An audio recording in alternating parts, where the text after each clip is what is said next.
Wyoming Territory. Autumn of 1878. The wind howled down from the bighorns like it was trying to erase everything that didn't belong. Elira Finch stepped off the eastbound freight wagon with her two sons, arms tight around their thin shoulders, and met the stairs head-on. She knew what they saw: a woman with a torn hem, sunburnt cheeks, and no man beside her. They did not see the nights she went without food so her boys could eat. They did not see the bruises she covered with her scarf. They saw a disgrace. "Who is she?" someone whispered near the mercantile porch. Heard her man ran off and left her with two mouths to feed. More like she drove him off. Elira held her head high, jaw tight. Her boys, Bram and Baylor, stood close, their small hands curled into her worn skirts. Baylor, the younger one, only 5, kept glancing around, unsure if they were welcome. Bram, 7, stared back at the onlookers, jaw clenched just like hers. She had come to Willow Creek because it was the last place her cousin had written from before dying of fever. She had no one now, no family, just the clothes on her back and 2 boys who needed her to keep standing. She was halfway to the livery when the door to the saloon banged open. "I said I ain't selling my horse, and that's the end of it." A man stomped down the steps, tall and broad-shouldered, his voice carrying like a rifle shot. Dust clung to his coat, and a trail of saddle-worn leather followed his every motion. The murmurs around the street died as he stepped into the sunlight. His eyes caught hers, blue, sharp, and steady. Elira tried to look away, but he was already walking toward her. "Ma'am," he said, tipping his hat, eyes flicking to the boys, then back to her. "You look like you could use some help." "We are fine," she said quickly, adjusting the carpet bag on her hip. "We do not need—" "You have somewhere to stay?" She hesitated. He nodded. "Thought not." "I am not your problem," she said, chin up. He shook his head once. "Name's Boone Keller. I ain't looking to make you a problem. Just offering help." Elira studied him. There was no leer in his eyes, no pity either. Just something steady, like a man used to storms. Bram stepped forward. "Is he a cowboy, Mama?" Boone crouched in front of them, and Elira's breath caught. Most men ignored her boys. This one met them eye to eye. "Close enough," Boone said. "I work cattle just north of here. Got a place with a roof and a wood stove. You can come out for a few nights, just until you get your feet under you." "You do not even know us," Elira said. "I do not need to." She wanted to say no. She should have. But Baylor was shivering, and her coin purse held less than 70 cents. "Just until I find work," she said. Boone nodded. "Deal." His cabin sat at the edge of a pine grove, a half-hour ride from town. He drove them there himself in his wagon, the boys nestled between them, Elira too proud to cry, though her throat burned from holding it in. Inside, it smelled of pine smoke and saddle oil. There was dust on the shelves but clean blankets on the bed. Boone laid out a pallet near the fire for the boys and gave Elira the bed without argument. That night, after the boys had eaten their fill and fallen asleep, Elira sat at the hearth, her knees drawn up. Boone poured 2 mugs of coffee. "So, what happened?" She stared into the flames. "He left. Said I was too much trouble. Took the money and the mule. I walked for 3 days before someone picked us up." Boone's jaw ticked. "You got more grit than most men I know." She didn't answer. She just sipped the coffee. It was hot and bitter and steadying. By the end of the week, Elira had scrubbed the floors, mended Boone's shirts without asking, and started bread from the sack of flour in the corner. She found quiet ways to repay him. Boone worked sunup to sundown with the cattle, only stopping to check on her and the boys, always respectful, always distant. But one night, after the boys were asleep, Boone stood in the doorway and watched her braid her hair by the fire. You ever think of marrying again? He asked, voice low. She stiffened. I do not need saving. I know that, he said. But maybe I do. She looked at him then. Really looked at him. His hair was sun-bleached, his hands rough, but his face softened when he looked at her. There was a loneliness in him that matched hers. Still, she said nothing. A week later, Boone returned from town with news. Some folks been talking, he said, unloading supplies. I figured they would, Elira said, shoulders bracing. Saw you come into town with me. Saw you leave. And Boone set a sack of beans on the table. One of them called you a disgrace. Elira's mouth flattened. I broke his nose, Boone said casually. He won't be saying much for a while. She stared at him. He shrugged. No one talks about you like that. Not while I am breathing. Her eyes filled, but she turned away before it spilled over. Boone stepped close and touched her shoulder. You and those boys belong somewhere safe. They do, she whispered. I just do not know if I do. Boone stepped in front of her, gaze steady. You do. With me.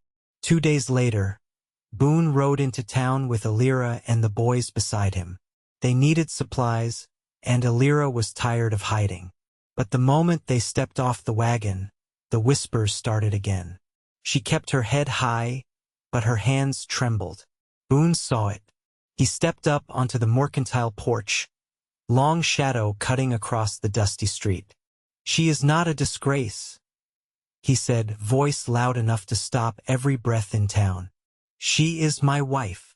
Every head turned. Elira froze. Boone looked straight at her. If you will have me. Her heart thudded. The wind tugged at her skirts. Bram gripped her hand, wide-eyed. Boone stepped down, took her hand, and pressed a kiss to her knuckles. Say yes, Elira. Let them choke on it. She laughed, the sound raw and real. Yes. And just like that, the world tilted back into place. The crowd stared, but no one dared speak. Not when Boone Keller stood beside her. Not when she stood tall, her boys flanking her. And the man who saw her worth held her hand like it was gold. She was not a disgrace. She was his wife. Boone's cabin took on a different quiet after the wedding. Not heavier, not lighter, just deeper, thicker at the edges like snow before it settles. The boys were the first to adjust. Bram followed Boone around the barn, asking about tack and hay cuts like he'd been born to it, while Baylor stayed close to Elira, watching her sew a new curtain for the back window with thread Boone had bought in town without saying a word about it. Elira sat on the porch rail that evening, watching smoke drift from the chimney and listening to the scrape of Boone's boots as he came up the steps. She didn't turn when he stood behind her, but her fingers paused over the hem she was stitching. You ever live anywhere quiet before? He asked. Grew up south of Lawrence, she said. Before it burned again. Boone leaned one shoulder against the post. Kansas. She nodded. My father had a cooper's shop near the river. My brother went north with the army. Didn't come back. Boone didn't interrupt. He just waited. My father died the next spring, she went on. And not long after I married. We left the state not long after that. She rubbed the cloth between her fingers. I used to think I was made wrong, she said finally, that I broke things just by being near them. Boone didn't speak. He stepped closer instead, until his coat brushed her sleeve. You didn't break anything, he said. You just survived. She turned her head then, slow and uncertain. He didn't look away. I didn't want a husband again, she said. I didn't ask you to want one, he said softly. Only asked you to let me stand beside you. She looked out across the darkening hills, where the last of the sun lit the pines gold. You're not like any man I've known. Boone touched her wrist, thumb brushing over the inside like he was reading something written only he could see. Neither are you, he said. That night, She didn't sleep in the bed alone. The next morning came with frost. Not thick enough to kill, but enough to turn the grass silver along the fence line. Boone was out early, already halfway to the pasture when Elira stepped outside, wrapped in her shawl. She watched him walk the ridge, checking the gate. There was a patience in the way he moved, not slow, just careful. Like he knew things broke easier in cold weather. By the time he came back, the boys were splitting kindling, Bram showing Baylor how to hold the hatchet steady. Boone handed Elira a letter as he passed through the door. Came in with the freight. She took it, turned the envelope over in her hands. The writing was unfamiliar. "It's from Reverend Jameson," Boone said. "I told him we'd be at the harvest supper." Elira raised a brow. "You promised him I'd go?" "No," Boone said, glancing over his shoulder. "I told him we would." She opened the letter later, after the boys were asleep. The supper was 3 days off, held at the schoolhouse at the edge of town. She hadn't been inside a church gathering since before Bram was born. 3 days later, she stood in front of the cracked mirror above the washbasin, smoothing the sleeves of the only dress she hadn't had to mend. Boone watched from the doorway, arms loosely folded.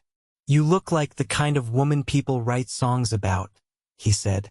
She snorted, but her fingers trembled at the collar. She turned to him. "What if they still talk?" He stepped in, hands sliding around her waist. "Then let them," he said. "Talk never did a thing but waste air." She kissed his cheek, quick and warm. "You're not the kind of man I thought I'd end up with." Boone bent to kiss her, slower than her breath. "Good," he said. "I don't want to be anyone else's idea of anything." The schoolhouse was lit with lanterns strung along the rafters. Long boards were set across barrels for tables, and the smell of beans, cornbread, and smoked ham clung to the air. Elira kept her head level as they stepped inside, Boone's hand resting easy at the small of her back. Bram and Baylor took off toward the pies, already waving at the schoolmaster's daughter. Elira searched the room for any sign of malice. There were none, just tired folks with full plates. Boone guided her toward a table near the front. People parted without protest. Reverend Jameson smiled as they passed. "Didn't think you'd come," he said. "Glad you did." Boone nodded once. "Told you she's braver than most." Elira didn't answer. She didn't need to. Later, when the food was cleared and the benches pushed back, someone brought out a fiddle. Children danced first, then a few of the younger couples. Boone stood behind Elira, arms crossed, until she turned to face him. "You dance?" she asked. "Only when I have to." "Do you have to now?" Boone held out his hand. They stepped onto the floor, her palm in his, and the fiddle picked up a waltz. He moved with quiet surety, guiding her without words, his hand firm at her back. She followed, breath catching at the way he watched her, like he was memorizing something important. When the tune slowed, he leaned close. "You afraid?" "No," she said. "Not anymore." They didn't leave until the lanterns burned low and the boys had fallen asleep under a quilt in the corner. Boone carried Baylor. Bram rode in her lap. The stars were sharp and clear as they headed home, the wagon wheels creaking in the silence. Elira looked over at Boone, steady at the reins, and let her head rest lightly on his shoulder. She didn't speak, and neither did he. Some things didn't need saying. The cold settled in early that year. By the second week of November, the creek behind the barn had skinned over with ice, and the wind carried the sharp scent of snow through the cottonwoods. Elira folded laundry by the stove while Baylor sat on the floor tracing letters into a slate with his tongue between his teeth. Boone had taken Bram to help mend a neighbor's fence after the man slipped on a patch of black ice and twisted his leg. The silence in the cabin wasn't empty. It held the sound of Baylor's slate, the hiss of the stove, and the occasional creak of the timbers overhead. Elira listened for Boone's return without meaning to, her fingers slowing over the worn fabric of his shirt. "You think Bram'll get to ride a horse?" Baylor asked, not looking up. "I think he'll be riding home." Baylor grinned, then bent back to his letters. Later, when the door opened and Bram burst in with his face red from the cold and his coat dusted with snow, Elira didn't ask questions. She just reached for the kettle and poured 2 mugs of broth, one for Bram, one for Boone, whose shoulders looked stiffer than usual as he stepped inside. Boone set his gloves on the table and took the mug with a nod. "Fence line took longer than I thought. Snow's starting to stick in the shade. Did you eat?" He took a long sip before answering. "Had a crust of bread." Bram shared his. Elira's eyes flicked to her son, who flushed but didn't say anything. She set down her mending and walked to the stove. "I'll warm the stew." Boone didn't protest, but when she ladled it into 2 bowls and set them down, he reached for her wrist before she turned away. "Sit with me a spell." She hesitated, then slid onto the bench beside him. He ate slowly, spoon scraping the sides of the bowl in a steady rhythm. "Neighbor's name is Niles," he said. "No wife. Lost her in the spring." "I remember him at the harvest supper," Elira said. "Didn't speak to anyone." Boone nodded once. "He asked if you were church-going." Elira raised an eyebrow. "What did you tell him?" "That you believe in things that matter." She leaned back just slightly. "And what's that mean?" Boone set his spoon down. "Means you put food in a man's bowl before he's got the sense to ask for it. Means when your boys got cold fingers you warm them with your own. That's belief enough for most." She didn't answer, but her hand found his knee under the table. That night, after the boys were asleep, Boone took a tin box from the high shelf near the hearth and set it on the table. Elira didn't ask what it was until he opened it and pulled out a folded map, edges smoothed from years of handling. "I've been thinking about spring," he said. She stepped closer, eyes on the circles he'd drawn in pencil. "You planning to move the herd?" "Not far. Just up past the ridge. More water, better grass." Her brow furrowed. "You'll need help." "I was hoping you'd say that." She looked up at him, eyes catching the firelight. "You don't think I'll slow you down? I think you'll keep me from making stupid choices." Elira smiled, then traced one line on the map with her finger. "You ever think about building something more permanent?" Boone folded the map and set it aside. "Like what?" "Like a barn that doesn't lean to the west. A house with more than 2 rooms. A school close enough the boys don't have to ride an hour come spring." Boone leaned back in his chair. "You sound like someone who plans to stay." "I am." He watched her a moment, then reached for her hand. "You want to mark it together?" She glanced at the map. "Mark what?" "Where we'll build." She nodded once. They bent over the page, and Boone pressed the pencil into her hand.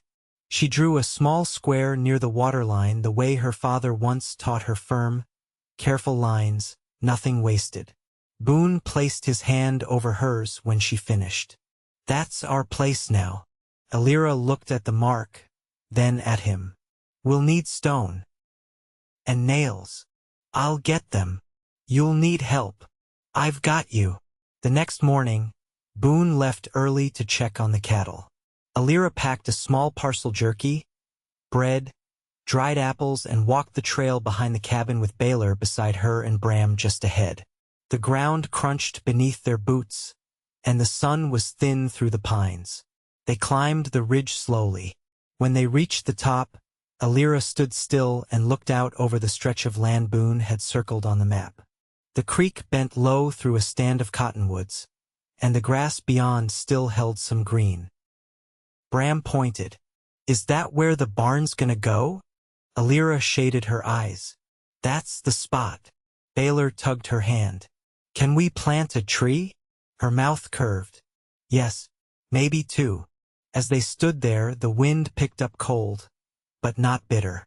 Elira looked out over the land she hadn't known she was meant for, with the boys at her side and the memory of Boone's hand steady on hers. A year ago, she'd been nothing but a whisper behind someone else's name. Now she was wife, mother, builder of something lasting. And no one could take that from her. The first real snow came in the night. It fell slow and silent, blanketing the ridge and softening every hard edge of the land. Boone rose before dawn, easing out of bed while Elira still slept, her breath warm against his collarbone. He moved quietly, not wanting to wake her, and dressed by the cold light of the hearth's dying coals. By the time the boys stirred, he'd already brought in 2 armloads of wood and salted the path to the barn. Elira found him at the chopping block, sleeves rolled to his elbows, his breath fogging in the air. "You didn't take your gloves," she said, wrapping her shawl tighter. Boone balanced the axe against the stump. "Didn't notice. You'll feel it later." He looked over, eyes catching hers. "I will." She stepped forward, reaching for his hand.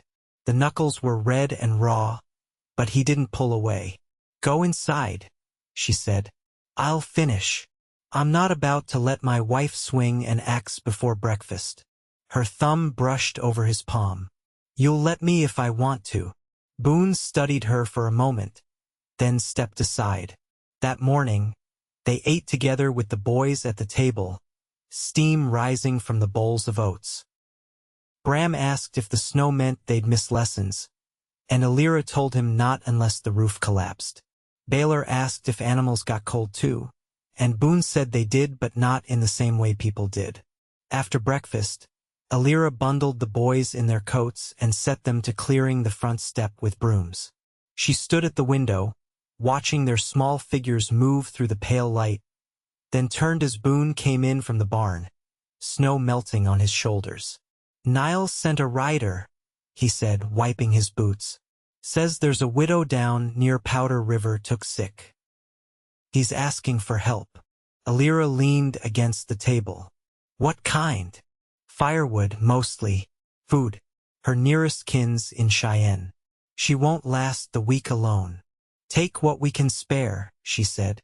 "I'll pack a bundle." Boone nodded. "I'll take Bram." She hesitated. "It's a long ride." "He's ready." She didn't argue. Instead, she brought down a tin of dried beans, wrapped half a loaf in cloth, and tucked a jar of lard into the saddlebag. Bram stood by the door, lacing his boots with shaking fingers. "You'll ride behind your pa," she said, kneeling to tie the last knot. "Keep your ears covered, and if he tells you something, you listen." "I will." She brushed a hand over his hair, then kissed his cheek. "You come back the same boy I'm sending."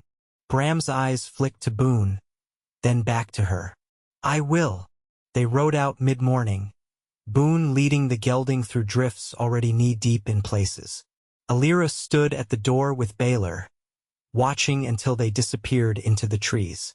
Inside, she stoked the fire and pulled the mending basket close. Baylor sat by the hearth with his toy horse, quiet for once. The cabin felt larger than usual, the silence stretching wide without Boone's boots or Bram's questions. By dusk, Elira had baked a pan of biscuits and laid out a rabbit stew to simmer. She didn't say it aloud, but her hands worked faster than usual, and her eyes flicked to the window every time the wind shifted. Then, just past sundown, the crunch of hooves came down the path. She opened the door before they reached the yard, lantern held high. Boone swung down first, easing Bram off the saddle before turning to her. "We made it," he said. She set the lantern on the step and pulled Bram into her arms. His coat was stiff with cold, but his face pressed warm against her neck. "You did good," she whispered. Inside, Boone peeled off his wet coat and set it near the fire. Bram sat curled in a quilt with Baylor beside him, both boys half asleep before supper cooled. Elira ladled stew into 2 bowls and set them on the table. Boone didn't speak until the boys were snoring. She was worse than we thought, he said. Wasn't eating. Fire gone out. Elira's spoon paused. Will she make it? She will now. Niles is staying with her, till her cousin comes. She nodded slowly. You did right. Boone looked over at her, face drawn from the ride. So did you. Letting Bram come. He needed it, she said. So did you. He reached across the table, fingers brushing hers, then curling around them. You ever think you'd end up here? No. You ever regret it? She looked at him then, the fire crackling low behind them. No, she said. Not once. Outside, the snow kept falling, blanketing the cabin, the pastures, the ridge where they'd marked their home. Inside, the warmth pulsed steady and sure, and in the quiet that followed, nothing was missing. By late March, the thaw came in trickles, snowmelt dripping from the eaves, creeks swelling just enough to murmur again. The pasture turned soft underfoot, and the air smelled faintly of wet bark and something green pushing up through the earth. Elira stood at the edge of the clearing with her skirts pinned high, sleeves rolled, and a spade gripped firm in her hands. Boone had marked the garden rows earlier that morning with twine and stakes, and now she worked the soil while he split rails for the fence. You ever planted cabbage? He called without looking up.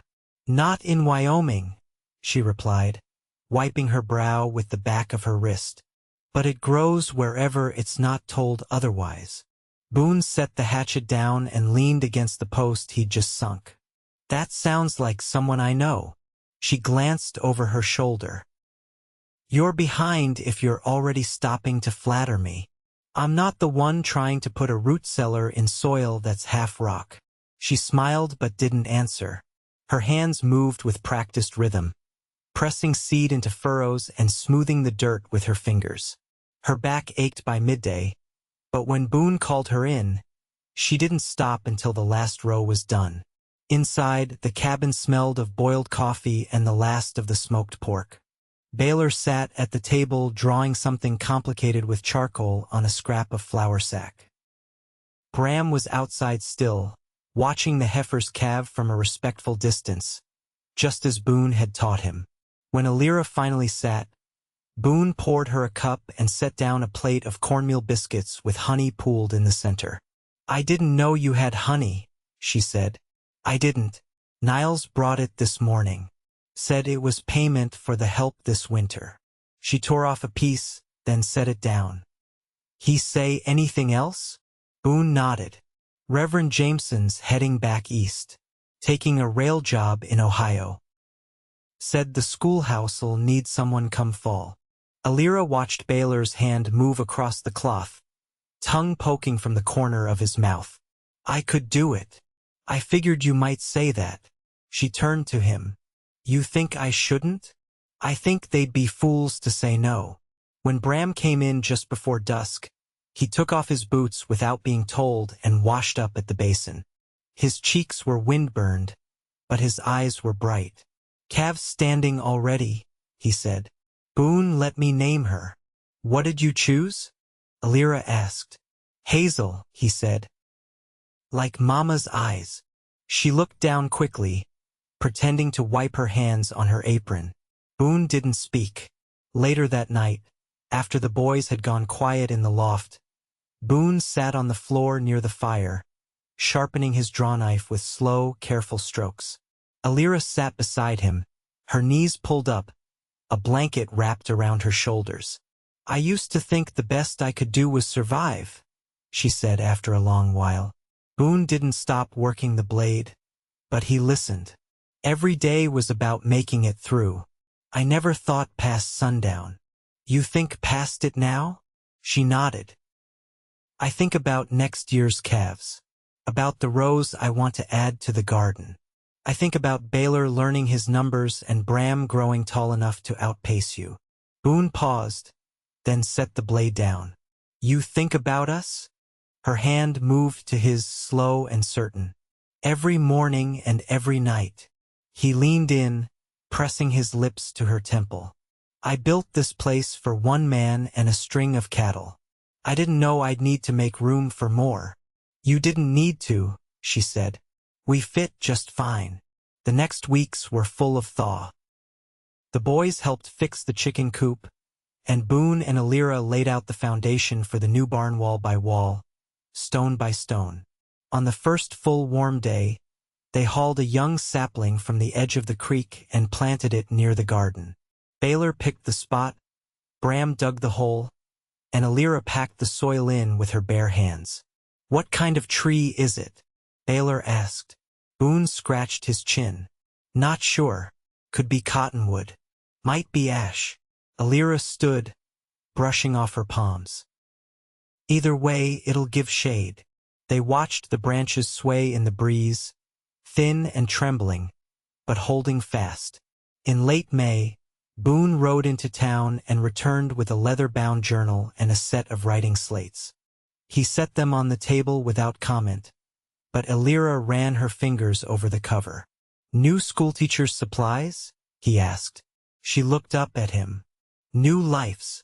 By June, their days settled into rhythm. Elira rose before the sun to start dough rising. Boone checked the herd and made repairs. Bram helped with branding, his voice deeper now, his hands more sure. Baylor learned to read from the primer Elira copied by hand. The cabin expanded by 2 rooms, the garden doubled in size, and the new barn stood square and solid on the ridge.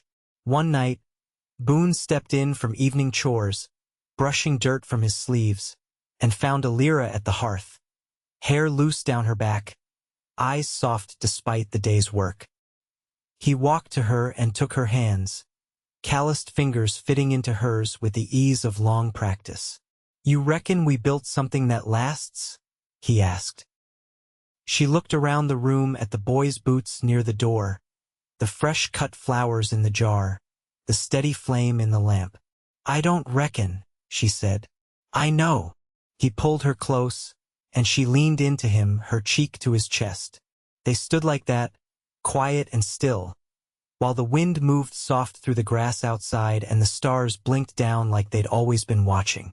And in that small, light-warmed cabin at the edge of the Wyoming wilds, 2 people who'd once been lost found a home not in land, not in timber, but in each other. They never left. Years later, when neighbors passed by the ridge, they'd point to the barn and the grove of trees behind it and say, "That's Boone and Elira Keller's place. They built it with their own hands and filled it with love." And under that tree, tall now, its branches reaching wide enough to shade the garden and the porch, Boone and Elira sat every summer evening, hands clasped, watching the sun settle gold over the land they'd made theirs. They had nothing left to prove. They had everything they ever needed.